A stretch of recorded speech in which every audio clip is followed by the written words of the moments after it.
सिलीसिया कहती है नहीं, मुझे ऐसा कुछ भी नहीं चाहिए। तो वो कहता है लेकिन आपने खुद तो इस बात के लिए हाँ कही थी। वो कहती है मैं आखिर किडनैप होने के लिए हाँ क्यों कहूँगी। तो वो कहता है आपने पहले परमिशन दी तो थी कि मैं अगर नॉर्दर्न ड्यूक हुआ और मेरे 90 पॉइंट्स ज़्यादा हुए तो मैं आपको किडनैप कर सकता हूँ। तो वो पीछे मुकर कहती है अचानक अब क्यों। तो वो कहता है क्या।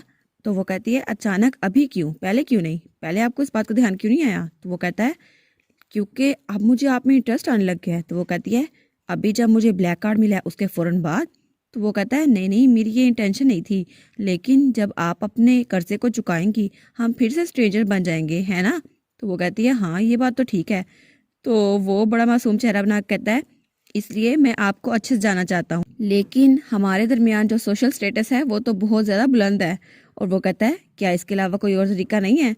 तो सिलीसिया उसको देखती है और बस देखती रह जाती है और फिर वो मुंह पीछे करके आगे चलने लग जाती है। तो वो कहता है क्या मेरा तरीका काम नहीं गया। वो कहता है आप जा कहाँ रही हैं। वो कहती है मैं तो बैंक जा रही हूँ। तो फिर वो उसके पीछे जा रहा था और वो सोचता है मुझे लगता है मेरा तरीका काम नहीं आया। और सिलीसिया वो तो आगे बढ़ी जा रही थी और तब वो कहता है सिलीसिया मैजरीन ये तो 21 साल की है और 10 साल मिलिट्री लाइफ गुजारने के बाद ये पीसफुल लाइफ गुजार रही थी अपनी मैजरीन स्टेट में, लेकिन मुझे लगता है ये तरीका काम नहीं आएगा जो मैं उसके साथ कर रहा हूँ। और ये तो शू मरीन अकेडमी से सिविल इंजीनियरिंग डिपार्टमेंट में कामयाब हुई है और इसने तो क्लब में पार्टिसिपेट भी किया था जिसमें 100+ नॉर्दर्न ड्यूक नॉवेल्स थे। और सिलिसिया बड़े गुस्से से आगे जाई जा रही थी, लेकिन वो गुस्सा नहीं थी, उसका तो काल लाल हो गए थे, वो तो ब्लश कर रही थी और उसके पास जीरो डेटिंग एक्सपीरियंस था। तो वो कहती है कितना इंसेन है ये, क्या मुझे ये अपने लफ्जों से चार्म करने की कोशिश कर रहा है। और यूजीन उसको तो कुछ पता ही नहीं था वो क्या सोच रही है। वो कहता है लेकिन मुझे लगा था इसको इस टाइप की पर्सनैलिटी के लोग पसंद हैं। और हमारी हीरोइन सोच रही होती है क्या मुझे उसे फॉलो करना चाहिए। ऑनेस्टली वो तो बहुत ज़रा कूल लग रहा था तब। तो हमारा हीरो सोचता है मैं इसको कैच कैसे कर सकता हूँ। तो वो कहती है नहीं नहीं ये हकीकत है सिलीसिया, वापस आ जाओ, तुम कैपिटल में अपना प्यार ढूंढने के लिए नहीं आई थी। तो वो कहता है लेडी मेरी बात सुने। तो वो कहती है हाँ क्या हुआ। तो मेरी बात पहले सुन ले प्रेसिडेंट। वो चिल्ला कहती है मैं जानती हूँ आप मेरी खूबसूरती के जाल में फंस चुके हैं, लेकिन मैं आपको बताना चाहती हूँ मैं असल में शादीशुदा हूँ। लेकिन तभी उसके मुंह पर आकर कोई कागज गिरता है और इर्द गिर्द हवाई चली जा रही थी और यूजीन उसको खड़ा वहां देख रहा था, लेकिन वो बेचारा अपनी हंसी रोकने की कोशिश करता है और तब वो अपने मुंह से उस कागज को उड़ाती है। तो वो कहती है हैं ये क्या है। तो यूजीन कहता है क्या हुआ और फिर वो उसके पास आता है और उस कागज को देखता है और हमारी हीरोइन भी बड़े गौर से उसको देख रही थी। तो वो ये देखकर बहुत ज़्यादा शौक हो जाता है क्योंकि उस कागज में लिखा हुआ था सिलीसिया मैजरीन 21 साल की, इसके ऊपर 50,000 रियूल का इनाम रखा गया है। और तब वहां पर कोई बच्चा ये अखबारात और ये कागज बांट रहा था। वो कहता है एक यंग वुमेन जिसके लंबे रेड बाल हैं और उसकी बादामी आंखें हैं, उसको ढूंढना होगा और प्रिजनर नंबर 3358। और इस वक्त वो भाग चुकी है और उस पर बहुत ज़्यादा सीरियस क्राइम्स लग चुके हैं।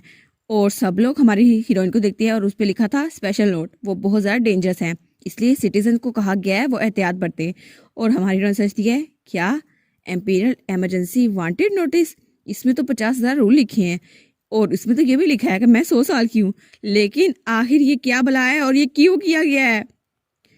और दूसरी तरफ हमें सीन दिखा रहता है एक घोड़े का जो कहीं जा रहा था और उसके साथ ही एक बग्गी थी और वो बग्गी जा रही थी शिवमरी हमारी हीरोइन के घर की तरफ। और तब राइन वो दरवाज़ा खटखटाता है और कहता है सर मिरी आप ठीक तो हैं। तो मिरी पर्दा भी छेड़ाता कहता है क्या क्या हुआ और उसकी हालत तो बहुत ज़रा बेकार लग रही थी। तो राइन कहता है ओहो आपको क्या हो गया। तब वहाँ पे बग्गी रुकती है और मिरी तो नीचे उतर के उल्टियाँ करने लग जाता है। तो राइन कहता है ओ आपकी तबीयत तो बहुत ज़रा ख़राब हो गई है।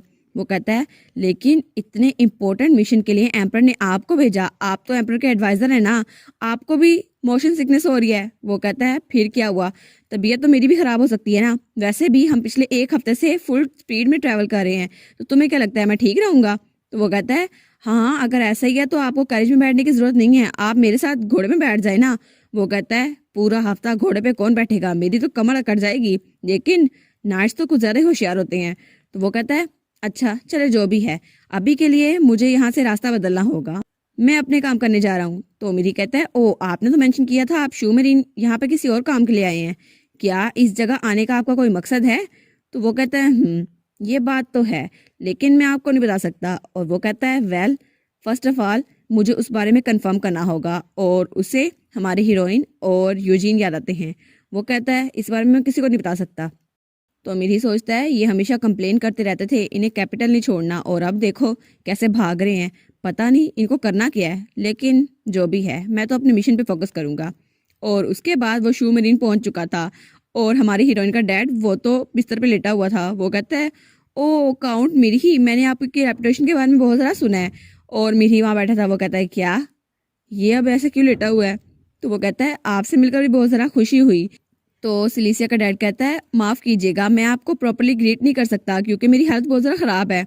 तो वो कहता है, नहीं नहीं कोई ज़रूरत नहीं है, मैं तो बस आपको लेडी की मिसिंग रिपोर्ट के बारे में पूछने आया था।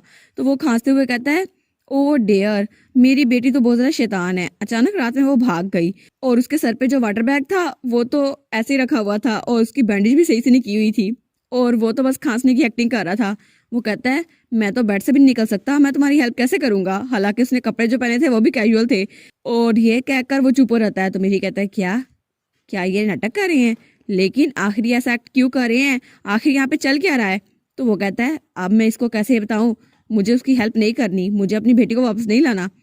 तो मेरी कहता है, बाय एनी चांस आपको पता है वो कहाँ जा सकती है? किसी डायरेक्शन के बारे में बता दें।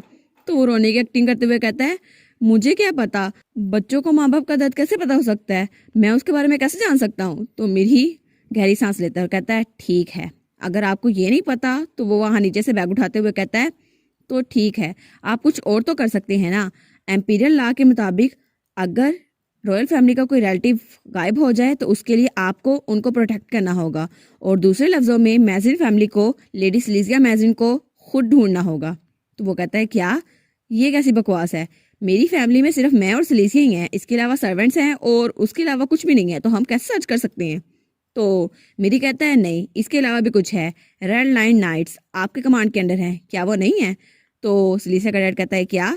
लेकिन वो तो पहले ही डिसबैंड हो गया था, जैसे ही वार खत्म हुई मैंने उसको डिसबैंड कर दिया, अब मैं कैसे बुलाऊं? और वो तो उठ के बैठ चुका था। वो कहता है, मैं ये कैसे कर सकता हूँ? तो मेरी कहता है, वाइकाउंट मिजरिन, आप अभी भी उनको रीएग्जाम्पल कर सकते हैं। तो वो कहता है, लेकिन ये कुछ ज्यादा नहीं हो जाएगा? तो मेरी कहता है, बिल्कुल नहीं, ये बिल्कुल भी ज्यादा नहीं होगा, वैसे भी वो एम्प्रेस बन चुकी है तो उसके लिए इतना ज्यादा कर सकते हैं आप। तो उसका डैड कहता है, अच्छा।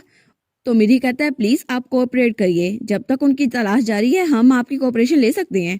तो वो फिर से लेट जाता है, कहता है, बस मैं ठीक हो जाऊं, फिर मैं जो कर सकता हूँ मैं करके रहूंगा। तो मेरी कहता है, क्या इन्होंने फिर से ड्रामा पकड़ लिया है? वहां एम्पायर में एम्पर, उसके ड्रामे नहीं खत्म होते, यहाँ पर इसका डैड ये कर क्या रहे हैं मेरे साथ? मैं एमी तो नहीं आया हुआ?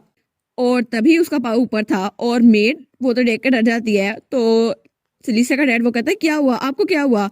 और मेरी वो तो नीचे गिरा हुआ था। तो मेड आती है, कहती है, ओ माय गॉड, आपको क्या हुआ, आप ठीक तो हैं? तो मेरी कहता है, कुछ नहीं हुआ मुझे, बस मैं सफर कर करके थक गया हूँ।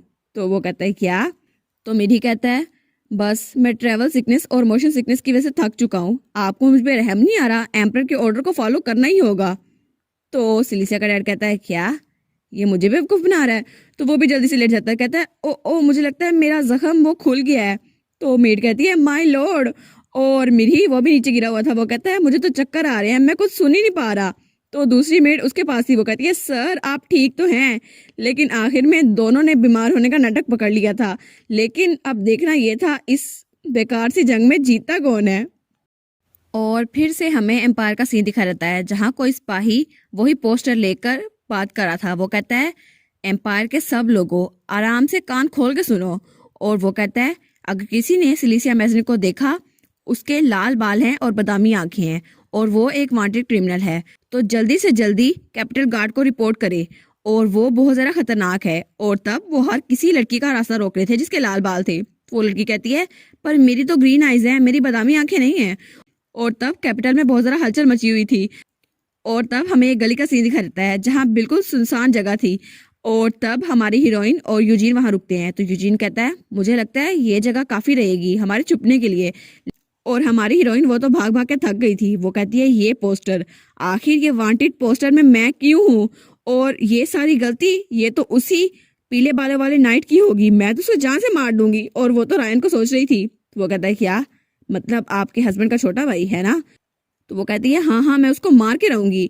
तो वो अपना कोट उतारता है और उसके सर पे रख देता है और कहता है, अच्छा चले, अभी तो सिचुएशन बहुत ज़्यादा ट्रिकी हो गई है, आपको इससे बाहर निकलने का कोई तरीका पता है? तो वो कहती है, क्या कोई तरीका? लेकिन मुझे तो कुछ नहीं पता। तो वो कहता है वेल आपको पता होना चाहिए। तो हमारी हीरोइन कहती है बाय एनी चांस क्या मुझे किडनैप करने की ऑफर जो आपने पहले की थी क्या अभी भी वो वैलिड है? तो वो कहता है क्या? और तब हमें बंदरगाह का सीन दिखाया जाता है और वो बंदरगाह सबसे बड़ी बंदरगाह थी कैपिटल की और वहाँ बहुत ज़्यादा कश्तियाँ थी। तब हमारी हीरोइन बग्घी से नीचे उतरी होती है तो यूजीन कहता है आप आराम से उतरिएगा और उसको हाथ पकड़ के नीचे उतारता है। तो हमारी हीरोइन कहती है चलो हम पहुंच गए कैपिटल के सबसे बड़े पोर्ट में और वहाँ बहुत ज़्यादा कश्तियाँ थी। वो कहती है लेकिन आखिर में ये चीज़ें ऐसी हो कैसे गई, मैंने ये तो नहीं सोचा था। मैं तो पहले ही बहुत ज़्यादा फ्रस्ट्रेटेड थी क्योंकि मुझे फ्रेम किया गया है, लेकिन आखिर मेरे सर पे इतना इनाम रखेगा कौन? और तब यूजीन का बटलर उसको देख रहा होता है। वो कहती है आखिर इस बटलर और सेक्रेटरी के साथ क्या मसला है, मुझे घूरी क्यों जा रहा है? और वो बेचारा सोच रहा होता है मेरे मास्टर को पहली दफ़ा कोई लड़की पसंद आई और वो भी क्रिमिनल निकली। तो यूजीन कहता है इस तरफ चलिए माई लेडी। तो वो कहती है ओ अच्छा। तो वो कहता है मैंने आपके लिए स्पेशली एक शिप प्रिपेयर करवाई है। तो हमारी उन्होंने कहती है क्या एक शिप? लेकिन मेरे पास और कोई चॉइस है भी नहीं इस आदमी पर भरोसा करने के अलावा, लेकिन आखिर में ये स्मगलिंग ज़रूरी है। तो फिर वो आगे जाते हुए कहती है मैंने सोचा था कोई छोटा सा विला या बेसमेंट ठीक रहेगी मेरे छुपने के लिए, क्या मुझे टोमा होल्डिंग्स में कहीं नहीं छुपने के लिए जगह मिल सकती? तो वो कहता है वेल ये बहुत ज़रा मुश्किल रहेगा क्योंकि आप पे इनाम का पोस्टर तो हर जगह जा चुका है। अगर आप छुपी गई तो कोई ना कोई स्टाफ का मेंबर आपकी शिकायत लगा देगा और इस वजह से आप एक्सपोज हो जाएंगी। इसलिए मैं लोगों पे ट्रस्ट नहीं करता और इनफैक्ट यहाँ आते हुए भी बहुत सारे लोगों ने आपको नोटिस कर लिया होगा, तो हमें जल्दी से इस जगह को छोड़ना होगा। तो हमारी उन कहती है लेकिन क्या ये सेम नहीं होगा अगर हम शिप के जरिए जाएंगे, लोग तब भी तो मुझे नोटिस करेंगे। तो वो कहता है बिल्कुल नहीं, हम ओशन को क्रॉस करेंगे मेरी पर्सनल शिप पे। तो वो कहती है क्या सच में, क्या ये सीरियस है? लेकिन अगर ये आपकी शिप है तो वो इधर उधर देखती है और तब उसे एक छोटी सी शिप नजर आती है। वो कहती है क्या हम इस बोट पे जाएंगे, क्या जाना सेफ रहेगा? तो वो कहता है नहीं नहीं माय लेडी इस बोट पे नहीं। वो कहता है आप उस तरफ मत देखें और तब वो एक तरफ इशारा करते हुए कहता है आप उस तरफ देखें और तब हमें उसकी शिप दिखाई जाती है जो बहुत ज़्यादा बड़ी थी और वो सबसे बड़ी शिप थी एम्पायर की जिसमें मैजिकल इंजन चलता था और उसमें मैक्सिमम 1000 लोग आ सकते थे और उसमें बहुत ज़्यादा अच्छे रूम्स थे और बैंक्वेट हॉल भी था और हर तरह की आसाइश थी और डाइनिंग हॉल भी। और वो एक लग्जरी शेल शिप थी टोमा होल्डिंग्स की, उसका नाम था टैबोसोनिक और उसमें हमारी हीरोइन सफ़र करने वाली थी। वो कहती क्या इतनी प्यारी और इतनी बड़ी शिप, मैं इसमें सफ़र करूंगी? वो कहती है क्या सच में हम इसमें जाने वाले हैं? तो टोमा कहता है हाँ हाँ बिल्कुल आप ठीक कह रही हैं। और फिर वो अपना हाथ आगे बढ़ाते हुए कहता है ये बहरी सफ़र बहुत ज़्यादा यादगार रहेगा, इसलिए मैं आपको इसमें अकेला नहीं छोड़ूंगा माई लेडी और आपको ये सफ़र हमेशा याद रहेगा। तो हमारी उन कहती है क्या सच में? और अब तक सिलिसिया सिर्फ डिनाइल के स्टेज में थी, उसे लग रहा था ये सब कुछ नामुमकिन है। हालांकि उसने खुद को मेंटली प्रिपेयर कर लिया था, उसने बैटलफील्ड बहुत कम उम्र में देखी थी, लेकिन उसके बावजूद और उसने बहुत सारी चीज़ें घुमा दी, वो बेघर हो गई। हालांकि इम्प्रिजन भी और उसके बाद बाहर भी निकल आई और उस पर तो पोस्टर भी चल चुका था, लेकिन इसके बावजूद आखिर में वो स्मगल होकर कहीं और जा रही थी। लेकिन ये एक इंसान के लिए हैंडल करने के लिए बहुत ज़्यादा बड़ी चीज़ थी। और तब हमें हमारी हीरोइन दिखाई जाती है जो वहाँ खड़ी होकर टाइटैनिक पोज दे रही थी। आखिर में उसने अपने आप को इस सूरत हाल में रिजाइन कर दिया था। वो कहती है मुझे तो बस एंजॉय करना है। और यूजीन पीछे खड़ा उसे देख रहा था। वो कहता है इसको क्या हो गया? वो कहता है माय लेडी आप क्या कर रही हैं? तो हमारी हीरोइन कहती है ये तो हर लड़की का ख्वाब होता है। वो कहता है हर लड़के का ख्वाब, वो कैसे? तो वो कहती है आपको पता होना चाहिए सर, ये तो बहुत ज़्यादा रोमांटिक होगा, कोई लड़की यहाँ पे शिप में आए और उसको कोई लड़का मिल जाए। लेकिन माफ़ कीजिएगा मैं आपकी हेल्प मांगना तो नहीं चाहती थी, पर आप मेरी हेल्प कर रहे हैं, इससे आपको कोई मसला तो नहीं होगा? क्योंकि मैं एक क्रिमिनल हूँ और क्रिमिनल के साथ जाने वाला भी क्रिमिनल होता है। तो वो कहते हैं आपको इस बारे में फिक्र करने की ज़रूरत नहीं है, लेकिन अगर आप समझना चाहती हैं तो हम स्लोली बात कर सकते हैं, तो आप वहाँ जाके बैठें। तो वो कहती है ठीक है। तब वो चेयर खींचता है और उसको वहाँ बिठा देता है। तो हमारी हीरोइन जब बैठती है तब वो अपनी चुटकी बजाता है और उसकी चुटकी इतनी शानदार थी कि यकदम वहाँ पे पता नहीं कहाँ से वेटर्स आ जाते हैं और उसके सामने वाइन का ग्लास देते हैं। तो हमारी हीरोइन कहती है क्या ये अचानक यहाँ पे क्या हो गया? तो वो कहता है आपको फिक्र करने की जरूरत नहीं है, ये बिल्कुल फाइन है, क्योंकि ये सारी की सारी शिप ये मेरी है और ये टैबोसोनिक ये ऑफिशियली ऑथराइज हो चुकी है फैजा एम्पायर से और इसको मैं खुद यूज कर रहा हूँ, इसलिए कोई इशू नहीं होगा किसी को भी। और फिर वो मैप आगे करते हुए कहता है और ये रास्ता जहाँ से हम जा रहे हैं। तब वो दोनों उस मैप पे झुके हुए थे। वो कहता है हमारी डेस्टिनेशन टोमा की टूरिस्ट है जहाँ पे बहुत ज़्यादा लोग जाते हैं और यहाँ पे टूरिज्म बहुत ज़्यादा है और उसका नाम है फ्लोरिया किंगडम। और वो एक जगह इशारा करता है तो हमारी कहती क्या फ्लोरिया? वो कहते हैं हाँ हाँ, ये बहुत ज़्यादा करीब है और ये एक आइलैंड है तो कोई मसला नहीं होगा, वैसे भी एम्पायर ने इसकी इजाज़त दी हुई है। तो हमारी हीरोइन की आंखों में चमक आ जाती है। वो कहती है क्या फ्लोरिया? ये तो बहुत ज़्यादा अच्छी जगह है और वो तो रैंकिंग नंबर 1 पे हैं जहाँ लोग छुट्टियां गुजारने के लिए जाते हैं। और वो तो हनीमून के लिए भी बहुत ज़्यादा अच्छी जगह है और वहाँ पे तो रिटायरमेंट के लिए वेकेशन की भी अच्छी जगह है और उस बीच में तो बहुत ज़्यादा मज़ा आएगा। और मैंने अपनी नॉर्दर्न ड्यूक के साथ हनीमून डेस्टिनेशन वही सेट की थी, वो फ्लोरिया है ना, वो तो बहुत ज़्यादा खूबसूरत जगह है। तो टोमा कहता है हाँ हाँ बिल्कुल वही जगह। तो फिर वो वाइन का ग्लास आगे करते हुए कहता है इसलिए मैं सोच रहा था क्या ये वक्त नहीं है कि आप मुझे अपनी ट्रू आइडेंटिटी बता दें माय लेडी? तो वो कहता है क्या ये मुझे बताएगी या फिर नहीं? तो हमारी हीरोइन कहती है क्या मेरी ट्रू आइडेंटिटी? तो वो सोचती है अगर इसको पता चल गया है मैं एम्प्रेस हूँ तो क्या ये मुझे किडनैप करने की कोशिश करेगा? लेकिन ये तो मेरे लिए बहुत ज़्यादा डेंजरस होगा। तो वो कुछ सोचती है और कहती है क्या मुझे इसे बताना चाहिए या फिर नहीं? और फिर वो कहती है लेकिन इसने मेरी कितनी ज़्यादा हेल्प की है, इसे छुपाने का कोई फ़ायदा नहीं है। तो यूजीन वहाँ बैठा मुस्कुरा रहा था। वो कहता है कम ऑन, मेरी बेट को ले लो और मुझे सारा कुछ सच बता दो। तो हमारी हीरोइन कहती है वेल मैं तुम्हें बताना चाहती हूँ कि सच ये है। और तब वो यूजीन को अपनी सारी स्टोरी बता देती है, अपनी डाइवोर्स की स्टोरी और उसकी शादी कैसे हुई अचानक, जहाँ ना एम्पर को पता था और ना उसको पता था। और उसके स्टोरी सुनाते सुनाते वहां से शिप फ्लोरिया की तरफ जा रही थी और आखिर में वो लोग फ्लोरिया पहुंचने वाले थे। और इसी के साथ ये वाला पार्ट यहाँ पर ख़त्म। तो आप लोग बताइएगा आपको ये पार्ट कैसा लगा। प्लीज़ लाइक करिएगा, कमेंट करिएगा और शेयर करिएगा। और जो न्यू व्यूवर्स हैं काइंडली वो चैनल को सब्सक्राइब कर दें। और पिछली वीडियोस का लिंक आपकी स्क्रीन पर नज़र आ रहा होगा तो काइंडली उनको भी चेकआउट कर लें। Thank you so much.